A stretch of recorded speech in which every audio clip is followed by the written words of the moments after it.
I want to talk about finishing from the position of someone who has wanted to quit more times than they like to admit, and didn't, and had some thoughts about what finishing actually requires.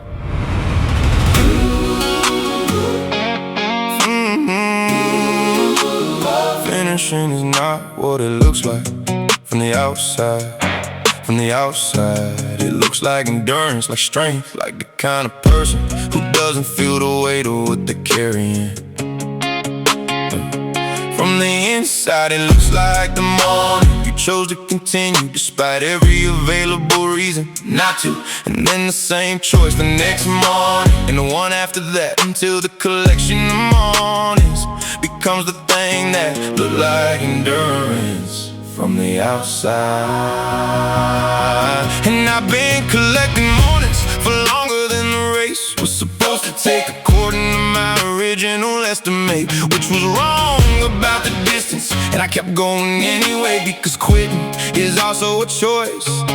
And I didn't like what that choice produced in the man who made it. Fight the good fight. Finish the race. Keep the faith. Keep the faith. Keep the faith. Fight the good fight. Fight the good fight. Finish the race. 2 Timothy 4:7. That's the whole goal. Fight the good fight. Finish the race. Not perfectly forward. Keep the faith. Fight the good fight. Fight the good fight. Finish the race. I've learned that finishing requires a very short memory for the mornings you didn't want to continue, on a very long memory for the reason you started. Because the reason you started is the fuel in the mornings you almost quit, or just the weather.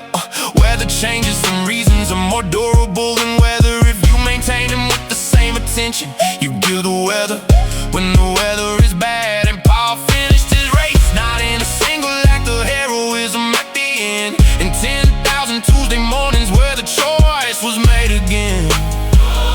And the race was still the race. Fight the good fight. Finish the race. Keep the faith. Keep the faith. Keep the faith. 2 Timothy 4:7, the whole goal. Finish the race, not perfectly forward. Keep the faith. Whatever you started that you're thinking about not finishing, I want to ask you one question. What was the reason you started? Go back to that, hold it in both hands, and ask yourself, is the reason still true? Because if the reason is still true, the race is still worth running, and the finish is still possible. And quitting today is not the same as the race not being real. The race is real. The reason is still true. Finish the race. Fight the good fight. Finish the race. Keep the faith. Still running, still here. Fight the good fight. Finish the race. Not perfectly. Keep the faith. Keep the faith. Finish. Keep the faith.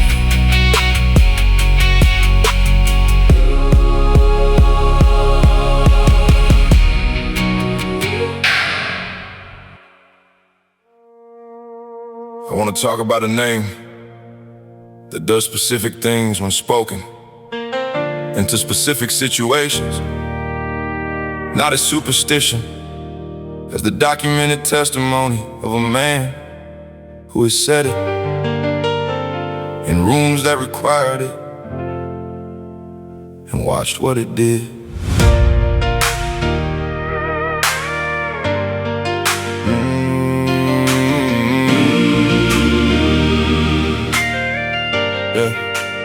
Every situation has a ceiling above which its authority does not extend.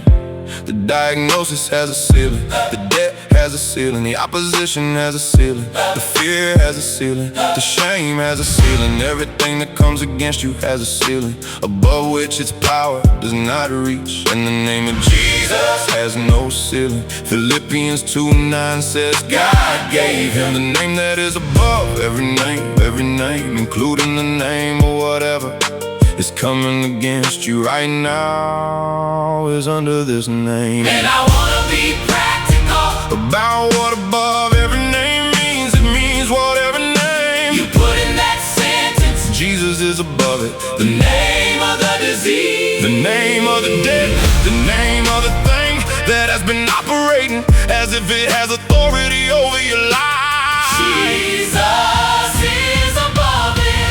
Every knee knows that name. At the name of Jesus, Every knee knows that name. heaven, earth, and under. Every knee knows that The name. name above every name. Every knee knows that name. And I say it in every room that needs reminding of who has authority here.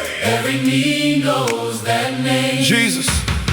I've said it in the parking lot at 3 a.m. when everything else had run out. I've said it into the situation that every other strategy had failed to move. I've said it not as magic words, as the invocation of the one whose name has been exalted above every name that the situation was operating under, as if it had authority. And I want to report that the name does what Philippians says it does. Not always on my timeline, not always in the way I expected, but the name is above every name that I have ever needed it to be above. And that is a tested claim, not a theological position. And every tongue will confess that Jesus Christ is Lord, which means the conversation is settled in the eternal accounting. And I get to live now in the certainty of how that conversation ends.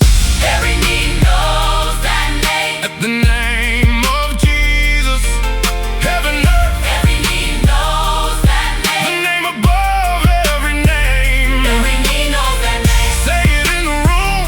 Every knee knows that name. Every knee knows that name.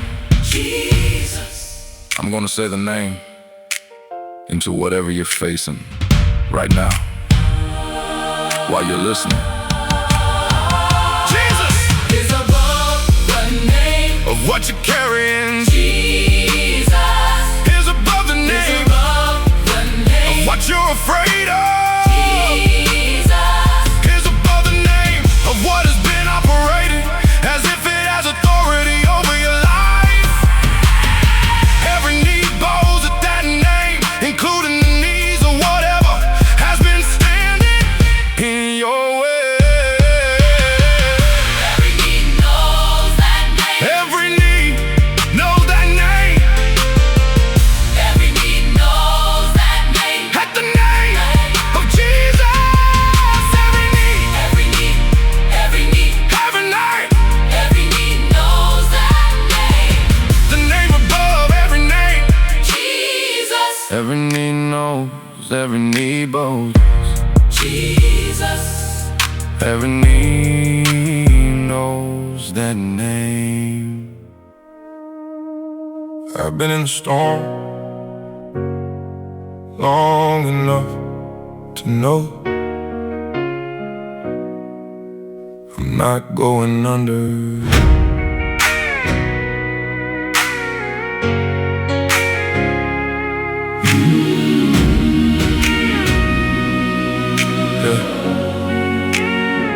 I wanna tell you about a faith that wasn't given to me clean. I wanna tell you about the version that got stripped of everything, that looked like faith from the outside, until all that remained was the thing underneath the thing, the part that couldn't be explained away by circumstance or silence, or the years when God felt absent.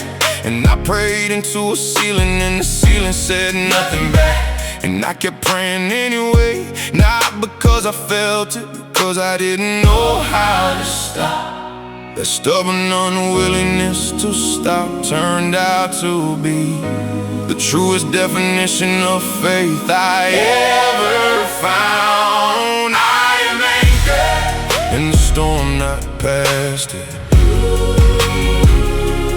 I am anchored By a hold that lasts and lasts and lasts.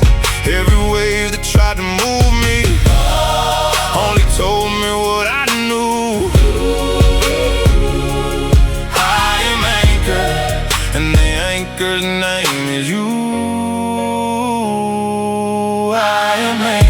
the business failed, I preached to myself in the truck on the way home to a family that needed answers I didn't have. The year the diagnosis came and the doctors used words that rearranged the furniture of my future. I sang hymns in the parking lot like a man who had no dignity left except the dignity of believing. And I want you to know, those were not the most comfortable moments of my faith.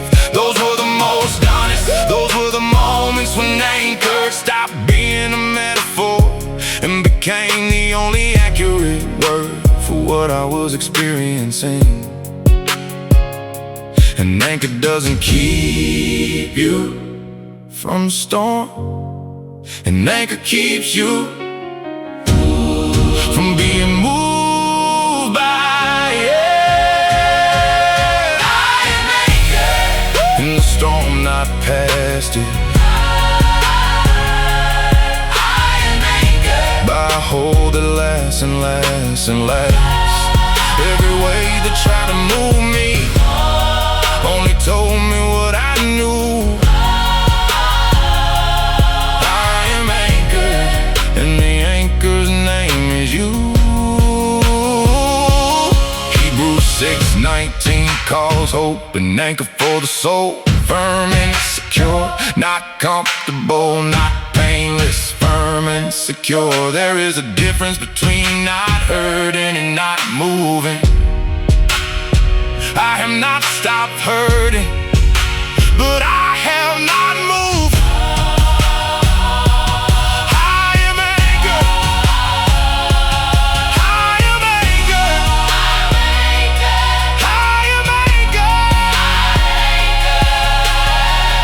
Not the same man who first learned that word.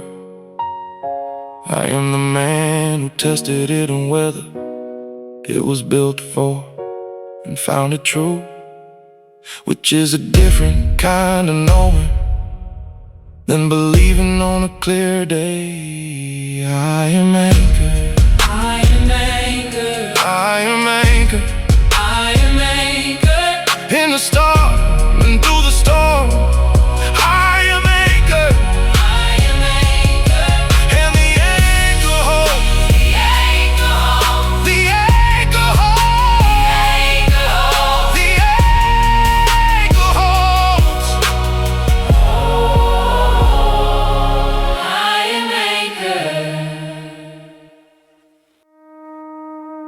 I want to read you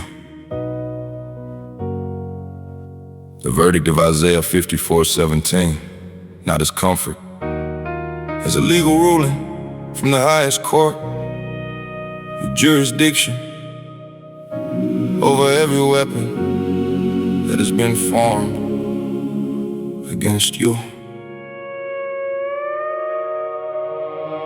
The verse does not say no weapons will be formed. I wanna be precise about that, because imprecision about this verse produces the wrong expectation. The weapons form, the opposition is real, the attempts are documented. The strategies against you are actual strategies formed by actual opposition in actual time. And some of them are sophisticated, and some of them have been working against other people with significant effect.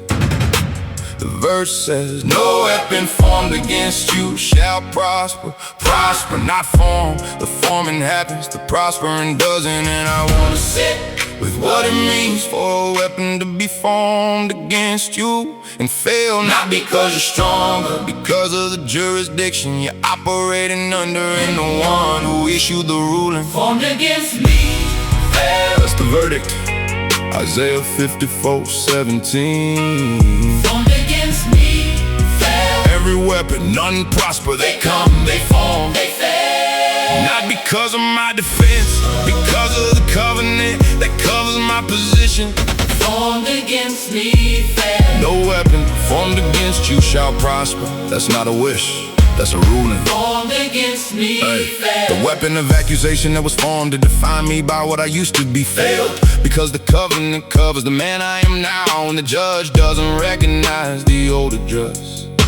The weapon of discouragement that was formed to convince me the progress wasn't real failed, because the evidence of what has been built is too specific to be argued away by the strategy of making it feel like nothing. The weapon, the timing that was formed to delay past the window of what was possible failed, because God's timeline doesn't operate on the schedule the opposition set for the weapon's effect. And I wanna be careful not to minimize the reality of the weapons, of the experience of standing in their path. They are real and the standing costs something, but the verdict is not in question. And the verdict is the thing. I speak into the experience while I'm standing in it. Formed against me, Isaiah 54:17, the ruling stands. formed against me, They come, they form, they fail. not my strength, the covenant, not my defense, the jurisdiction. Formed against me, fail. No weapon Formed against you shall prosper. Isaiah 54:17 in full reads, no weapon formed against you shall prosper. And every tongue that rises against you in judgment, you shall condemn.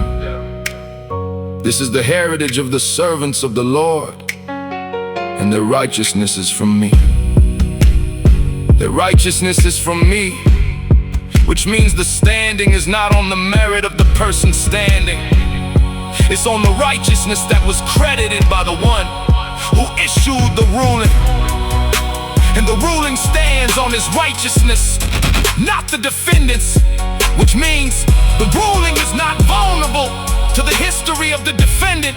It's only vulnerable to the authority of the judge. And the judge has already ruled. I stood in the path of something this week that was formed against what I'm building, and I read the ruling out loud into the specific situation, and watched the specific weapon run into the specific verdict and fail specifically. Not because I'm strong enough, because the ruling is formed against me, fail. No weapon shall prosper. formed against me, fail. The ruling stands, the covenant holds. Formed against me, fail. Every tongue Condemned, formed against me fail. formed against me, fail. Isaiah 54:17.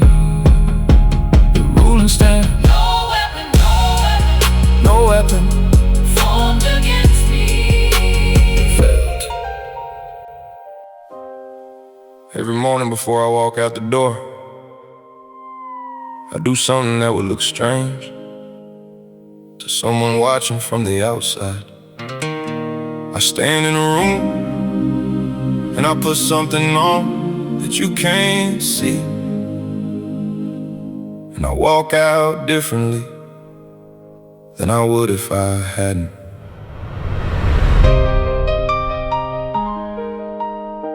The belt goes on first, and the belt is truth, which means the first thing I put on every morning before anything else is the commitment to not lie to myself about what I'm walking into, about what I'm capable of, about what I need. The belt is truth, and truth is where everything else gets attached to. You can't dress without it. And the breastplate which covers the center, which is righteousness, not mine, his. And I wanna be clear about that, because the breastplate only works if it's made of the right material, and mine was not sufficient on its own, so I wear his. And I'm not fully dressed yet, But I'm more covered than I was when I got up. And the dressing takes as long as it takes, because the day ahead is not a casual occasion. fully dressed for what's coming. 'Cause I know what's coming for me. Fully dressed for what's coming. This ain't armor you wear for free. I earned every piece the hard way, learned what it's for by going without. Fully dressed for what's coming. And I know what this day is about.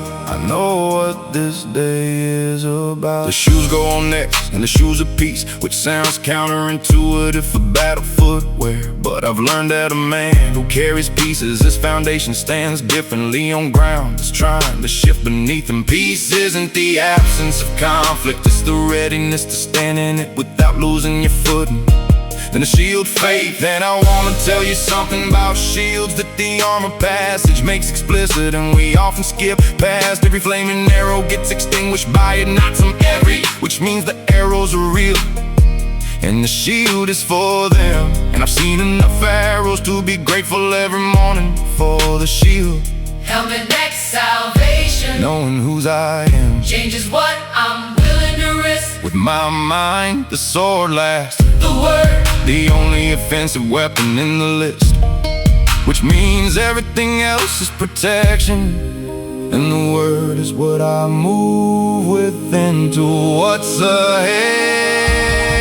ahead. fully dressed for what's coming. 'Cause I know what's coming for me. Fully dressed for what's coming. This ain't armor you wear for free. I earned every piece the hard way, learned what it's for by going without. Fully dressed for what's coming. And I know what this day is about. I wanna be honest about the mornings I skipped the dressing, 'cause I was in a hurry, or I thought the day looked manageable without it. Every time I walked out undressed, I've regretted it by noon. The enemy is not casual.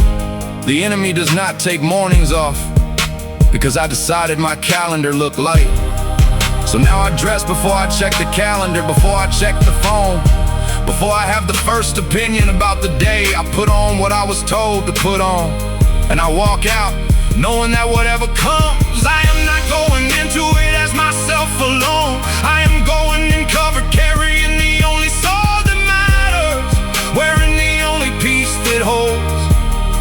And on the days I feel it, I fight well, and on the days I don't feel it, I fight anyway. because the armor works whether or not I feel like a soldier that morning.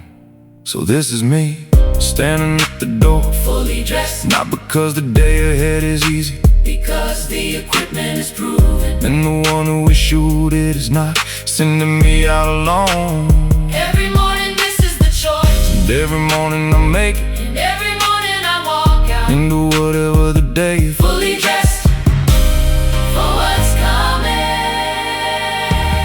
Fully dressed, Fully dressed, fully covered, standing in it. still standing Fully dressed, for what's coming. belt of truth, Breastplate on, shoes of peace, shield up, helmet secure.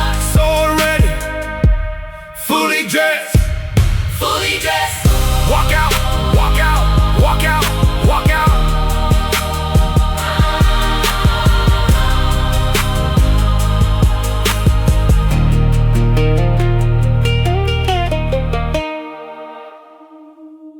There is something coming that changes the weight of everything else.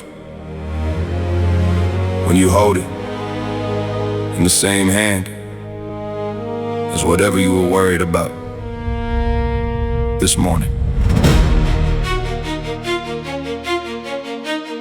I want to describe what the return of the king does to the present moment, when you hold it as a fact rather than a theology. The present moment with the king coming is a different present moment than the present moment without the king coming. Not because the circumstances change, because the weight of the circumstances changes against the backdrop of what is approaching. The problem now is everything this morning is still real, and is now a smaller percentage of what is real, because what is approaching is so much larger than the problem. And Revelation 22:20 says, he who testifies to these things says, yes, I am coming soon. And the word soon in the context of eternity is not the same word as soon in the context of a Tuesday. But the intention is clear, he is on his way. He says so himself as the last word of the last chapter of the whole story. He said soon. he's already on his way. That's the fact I'm standing on. He's already Revelation 22:20. Coming soon. He's already on his way. And the coming changes what matters and what doesn't in every hour between now and He's then. already on his way. He said so himself. He's already on his way. I wanna be honest about how often I live as if he's not coming, as if the present moment is the permanent state of things, rather than the penultimate chapter of a story that has a definitive ending already written. And when I catch myself living as if the present is permanent, I read Revelation 22:20, and something reorders in the priorities I was managing. Before I read it, the thing I was worried about goes in one pile. The things that matter because he's coming go in another pile. And the piles are not the same size after the reordering as they were before it. And I wanna live with both piles visible at all times, the present circumstances in one hand, the approaching king in the other, and make every decision about the present with the awareness of what's approaching. He's already on his way. And everything is different When you know that, he's already on his way. Revelation 22:20. soon. He said so himself. He's already on his way. This is the whole Volex VI in one declaration. Thirsting for more of God, Because he's coming, and he is worth the thirst. starting small and staying faithful, Because he's coming, and he will see what was done in the small. faithful with the little, Because he's coming, and the little, will be accounted for. receiving what time stole. Because he's coming, and time bends in his hands, standing on the verdict that no weapon prospers. Because he's coming as the judge whose ruling nothing overturns, abiding in the vine. Because he's coming, and the fruit of the abiding will be presented to the one who planted it, speaking life. Because he's coming, And the words I spoke will have their accounts settled in his presence. he's coming, he's coming, He's coming, he's coming. and every song in this volume, Every volume in this collection, every honest word about every broken thing, and every grace that met it was said under the shadow of this approaching reality. he's coming. And grace wins because he wins, and he is coming. So I live differently than I would if I didn't know what was approaching. I hold the present circumstances more loosely than the approaching king, more specifically. And the looseness and the grip change everything about how Tuesday feels. He's coming, He said so, and I believe him, and I'm living like I believe him, which is the whole response that's required. he's already on his way. Coming, He's coming, he's coming. he's coming. Revelation 22:20. He's already on his way. Grace wins Grace always wins. because he wins. He's coming, he's coming, he's coming, he's coming, he's coming.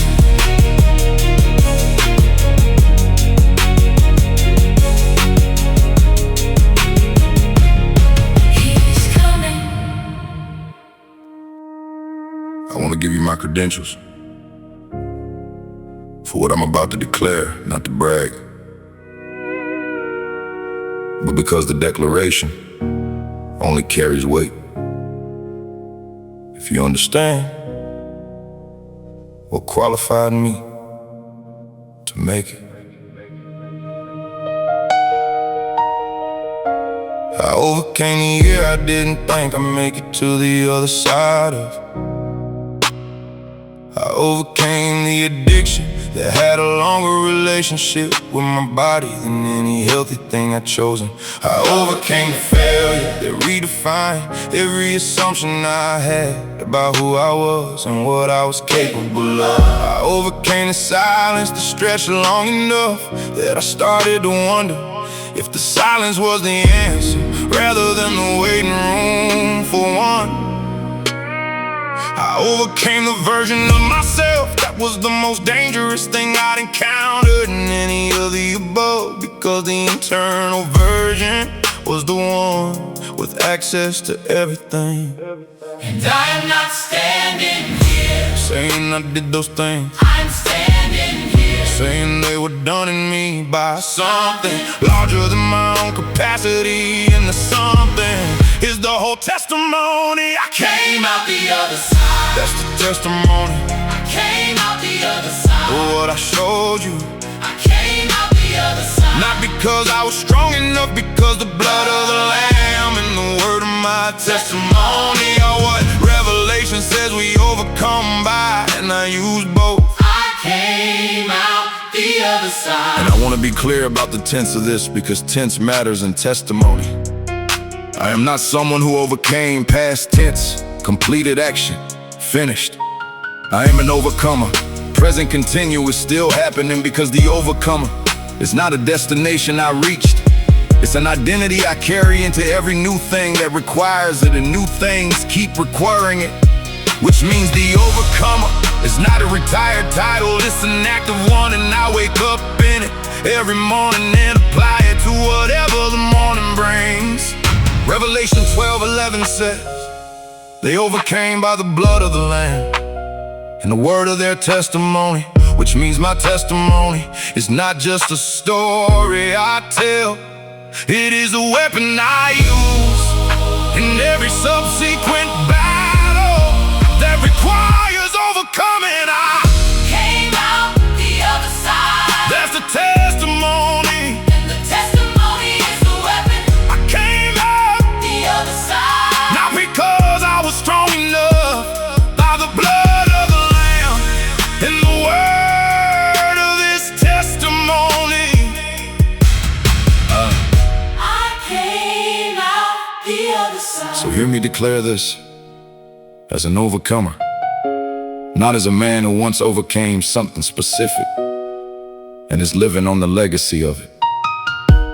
As a man who carries the identity into tomorrow morning, whatever tomorrow morning requires. And if you are in the middle of something that the other side of is not yet visible, I want to tell you from the other side of mine, the other side exists, and it is reachable by the blood of the Lamb and the word of your testimony, which is exactly what you're building right now in the middle of it. The overcoming is already in process. You just can't see the other side yet, but I can see it from here, and I'm calling it towards you. I put it on this morning like the armor before the day had an agenda. Said out loud to the mirror, I am an overcomer, and the mirror agreed. And I walked out into whatever the day was, with the identity already in place. I came out the other side. Overcomer, still overcoming.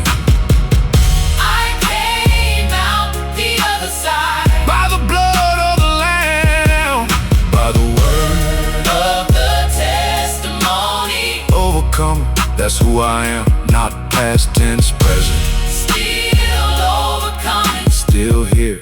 Still coming out. The other side.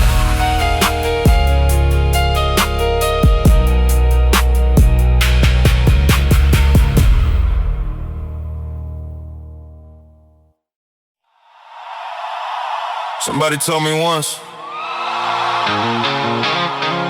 that the hardest miles are the ones where you stop feeling like a runner and start feeling like someone who made a terrible mistake and hasn't found a graceful way out yet. Those are the miles this song is for.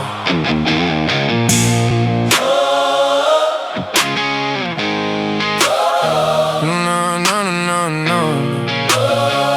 Yeah, yeah, yeah, yeah. I'm not gonna tell you I feel great.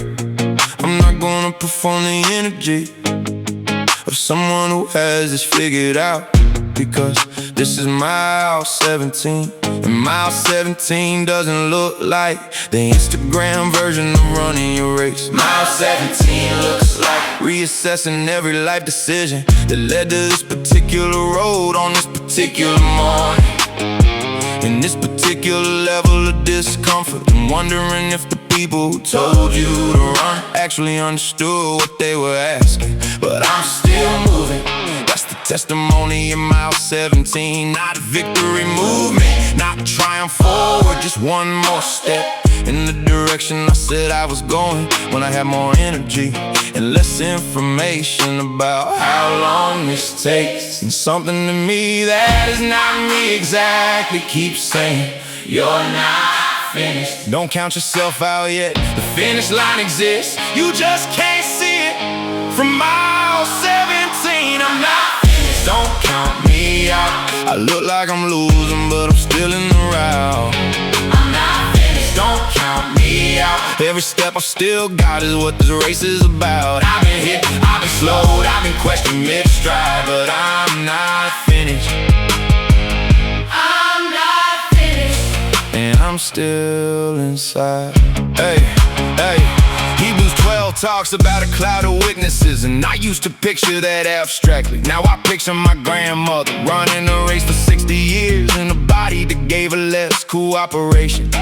Every decade, never stopping, never performing stoppage, just moving in the direction of what she believed. I picture the men I've known who kept showing up on days that offered every legitimate reason not to show up. And I put them in the cloud, and I run with them, head on the miles where my own legs won't generate the motivation. I borrow from the cloud and I keep going, not because I feel it, because they ran from me before I knew I needed. And the voice that says you're not finished has been right every time before, on every previous mile 17 that I made it through without knowing yet that I would. I'm not finished, don't count me out. I look like I'm losing, but I'm still in the route. I'm not finished, don't count me out. Every step I still got is what this race is about. I've been hit, I've been slow, I've been questioned mid-stride, but I'm not finished. I'm not finished, and I'm still inside. If you're at mile 17 right now, and you're having a conversation with yourself about whether the people who believed in you were operating with full information when they believed in you, I want to tell you something. From the other side of every previous mile 17 I've had, they were, you can. It does get different, not always easier, but different. And different means you're still moving, and moving is the whole job at mile 17. The whole job is, don't stop.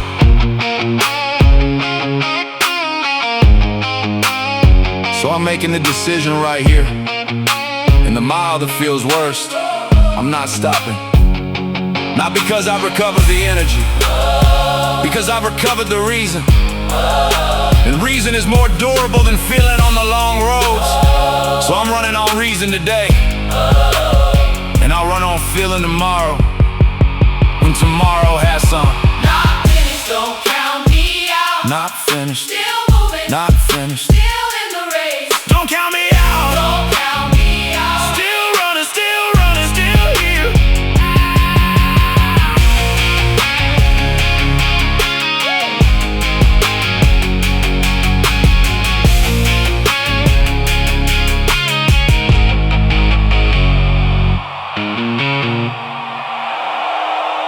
I want to give you a battle plan that has been tested in the worst conditions and works. Every time, it is not complicated, and it is not intuitive, and it costs something to execute, but it works.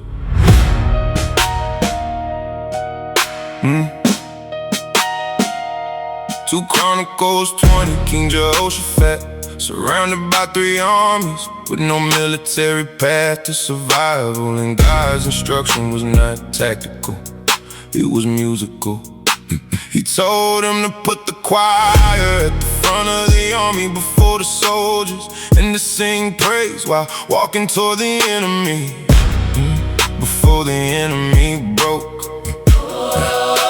And I wanna sit with that for a moment, because it is absurd on every level of military strategy we have ever developed, and it worked with a specific finality that required no soldiers, just singers walking forward, singing while God did what only God could do in front of the singing. And I have brought this strategy into my own battles, not because I figured it out, because I ran out of my own strategies. And this one was left in the Bible, where it had always been, waiting for the man who had no better options. Praise is the battle plan, not the victory song. praise is the battle plan. It's how the war is won. You don't worship after the victory, you worship to produce it. Praise is a battle plan. Put the choir at the front, Walk toward what you're afraid of, singing,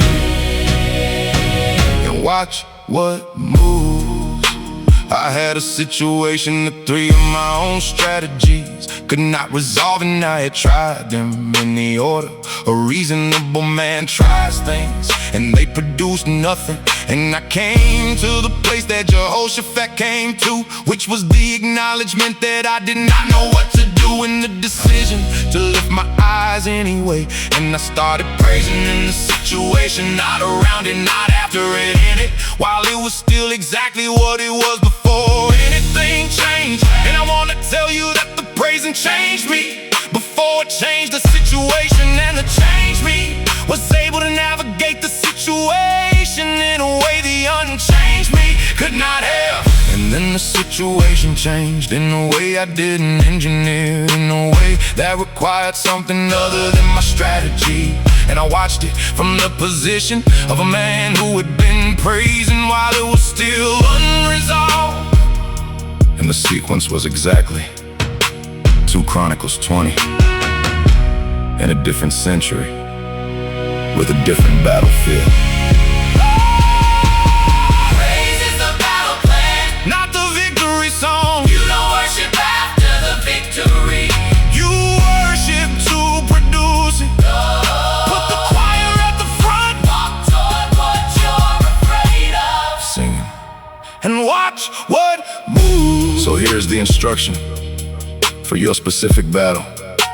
Whatever the 3 armies are, whatever the situation that has no military path to survival, stand still and see the salvation of the Lord, which is the instruction Jehoshaphat received.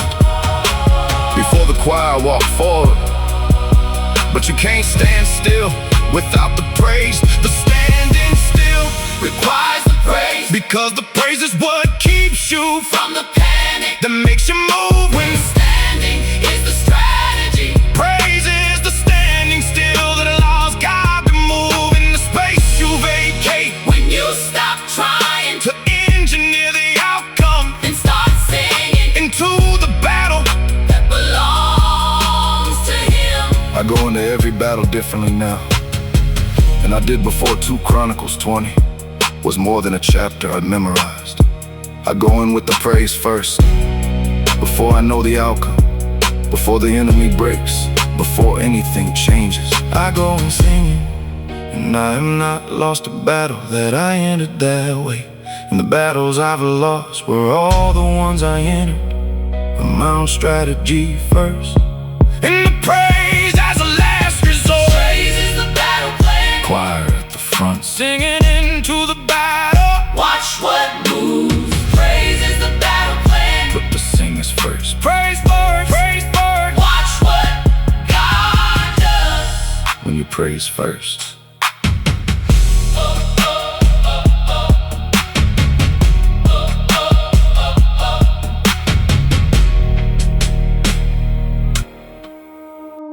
He knows where I live,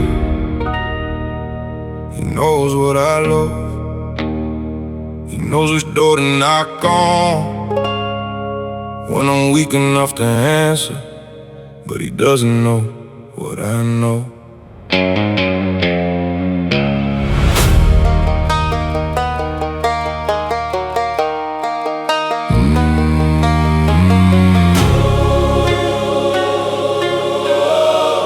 Yeah. 3 in the morning and the thoughts are drive on schedule, like they know the hour that my armor's at its thinnest. Every doubt I've ever had gets louder in the quiet, and whoever's running that campaign has a very detailed profile. They know the wound from 2009, they know the marriage I almost lost. They know exactly which version of my failures cost the most to carry, and they play it like a loop on the darkest kind of frequency, at the hour when the flesh has run out of its own remedy. But I know who I am, and I know whose I am, and knowing both of those things changes the arithmetic of this battle. The devil knows my address, but he doesn't have the keys. The devil knows my address, came knocking at my knees. But the blood that covers this house is older than a strategy. The devil knows my address, but the deed belongs to thee. The deed belongs to thee. I'm not the man I was when this thing started, when I thought the battle was with flesh and blood, when I thought that if I worked harder, tried harder, disciplined harder, I could white knuckle my way to peace. But Ephesians 6:11 was always waiting for me to read it like it was written for me. Put on the whole armor, the whole thing, not the decorated pieces, not the Sunday version of the breastplate, the full equipment of a man who understands he is on the battlefield, and the enemy doesn't take days off, and neither does the God who stands behind me. I know the name That is above every name, and every knee bows, including the one that's been coming to my door at 3 in the morning. Devil knows my address, but he doesn't have the keys. The devil knows my address, came knocking at my knees. But the blood that covers this house is older than a strategy. The devil knows my address, but the deed belongs to thee. Greater is he that is in me than he that is in the world. And I'm saying this slowly, not because I need to convince you, because I need to convince the part of me that forgets it at 3 in the morning. Greater is he that is in me. I will say it until it is louder than every other voice in this house. So tonight I sleep under a covering that was purchased before I knew I needed it. And if the knocking comes again at 3, I know whose name I say at the door, not my own. The name that splits the darkness every single time.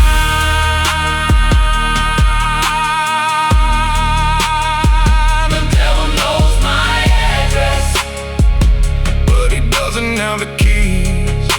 The deed belongs to thee. The deed belongs to thee. Greater is he, greater is he. The deed belongs to thee.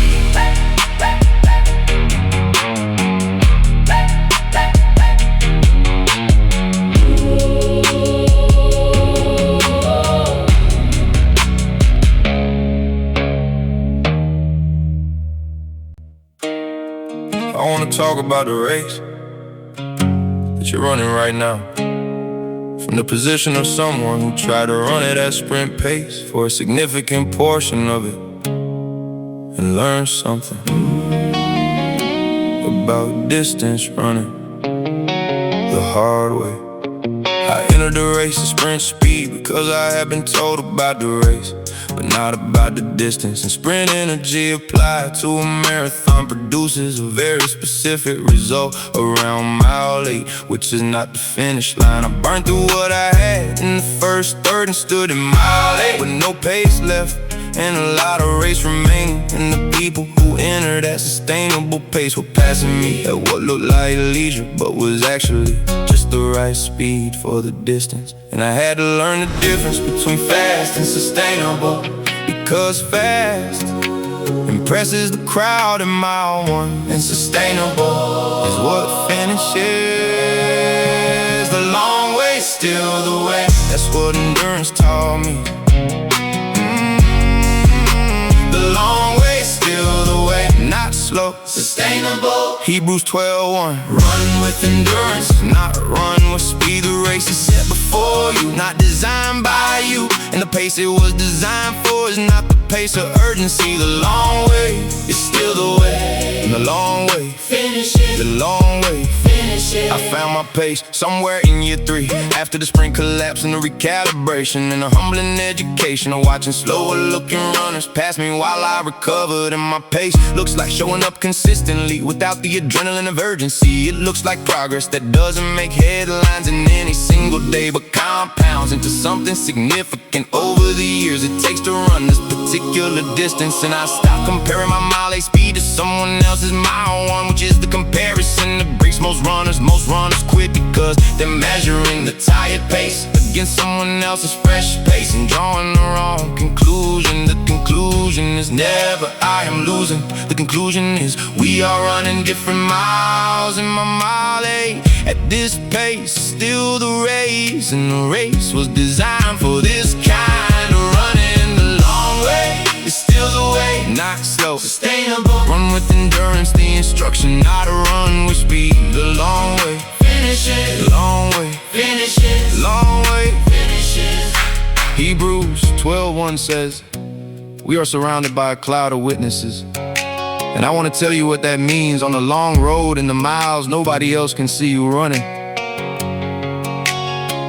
The grandmother who ran a race for 60 years in conditions that would have stopped the sprinter is in the cloud, and she is not impressed by your mile 1 speed. She is cheering your mile 23 pace, the one that nobody celebrates, because it doesn't look impressive from the outside. But she knows what it costs, and she is in the cloud, cheering you specifically.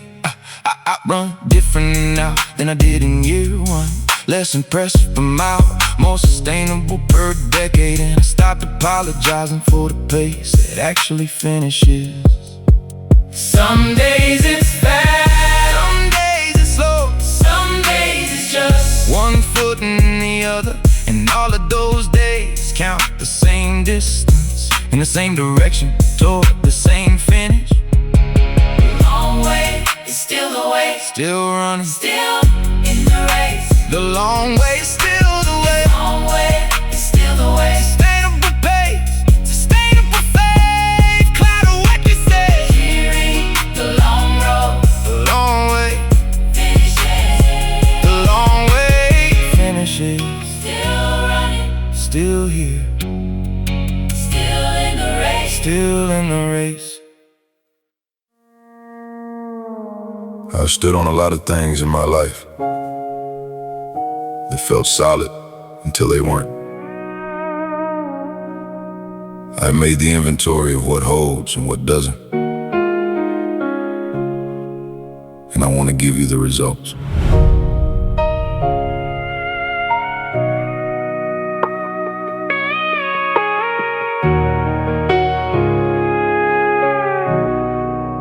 I stood on my own ability for the better part of a decade, and I will tell you the surface is load-bearing right up until the load exceeds what the ability was built for, and then it is not. I stood on other people's regard and found it to be a surface that moves based on weather I couldn't predict or control. And when the weather changed, the ground changed with it.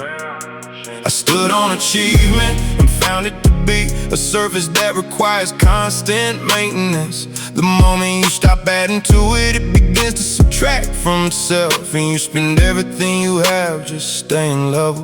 And then I ran out of surfaces that I had built or borrowed, and I stood on something I didn't build. And I wanna tell you what happened when I did. The promises don't move. That's what I found. The promises don't move. They hold every pound, everything I put on them, every doubt, every weight. promises don't move. They were built before I arrived, and they'll hold after I leave. The promises don't move. I stood on, I will never leave you nor forsake you. In the year I felt most forsaken, and I am here to tell you it held. Not because the year got easier, because the ground underneath the year did not shift while the year did. I stood on all things work together for good, in the year when nothing looked like good from any angle I could find. And I am here to tell you it held.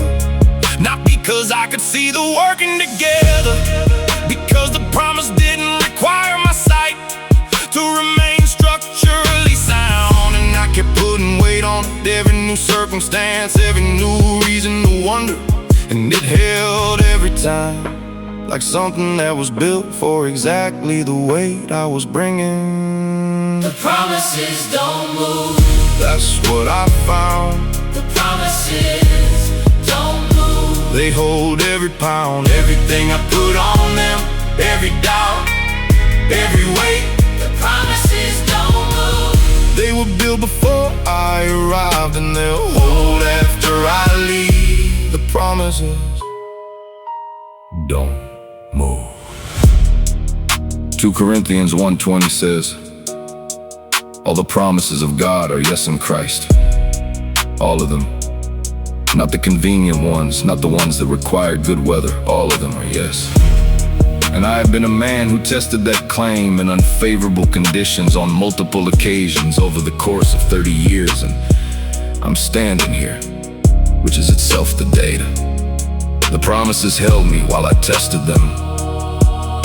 That is the kind of ground you build a life on, not because it feels good, because it's been proven under load. So I don't need you to take my word for it.